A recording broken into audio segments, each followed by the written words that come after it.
Down in the engine room, we need to do our daily checks before we take the boat out. I think of them as our top 5. We've got the seawater filters, which cools the main engines. We've got the fresh water with the antifreeze, which is in the engines. We've got the oil dipsticks to check that we've got the right amount of lubricant. We've got the drive belts on the front of the engines, which do the alternator and the fresh water pump. And we've got the fuel filters, which on this boat are on the bulkheads. Once they're all clear, it's a good look round, make sure we're happy, and then we can start the engines. First check we're going to perform is on our fresh water, which is mixed with antifreeze, similar to a car radiator system. Put your hand on, make sure it's cool before you take the top off. It's a pressurised system, and if it was hot and under pressure, it could spurt out and burn you. We undo the top, and then it's a visual check that it's just at the bottom of the neck filler there, and that it's nice and clean, and in this case green because of the antifreeze. Happy with that. Top back on, nice and tight. Second one will be the seawater. That's this big filter here. We undo, remove, pop to one side, and we have a visual look through the top, but we can also remove that, which allows us to see inside the filter itself.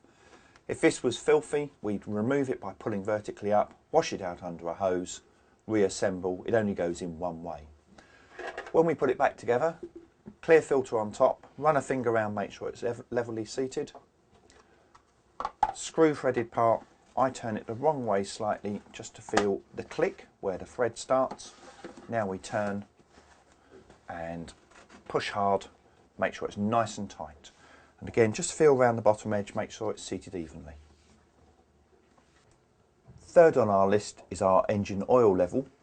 There's a little clip which retains the dipstick. So we pull the dipstick out. As we pull, we wipe it to make it clean. Now we can reinsert to read the actual level. All the way down. Back out again. And we can just see that the engine oil is just halfway up the mark there.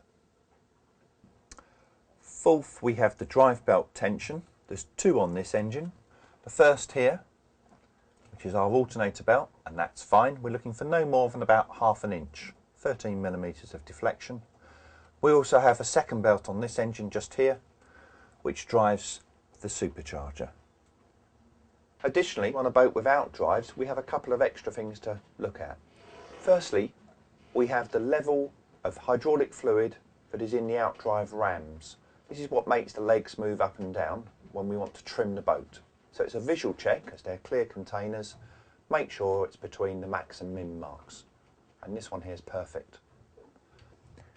Also, because the boat has hydraulic steering, we have a hydraulic fluid level for that. It's a clear container, so we can see the level again, so it's a visual check, and we can see it's just near the top there, which is perfect. I'm just checking the fuel filter to make sure our fuel's good and clean.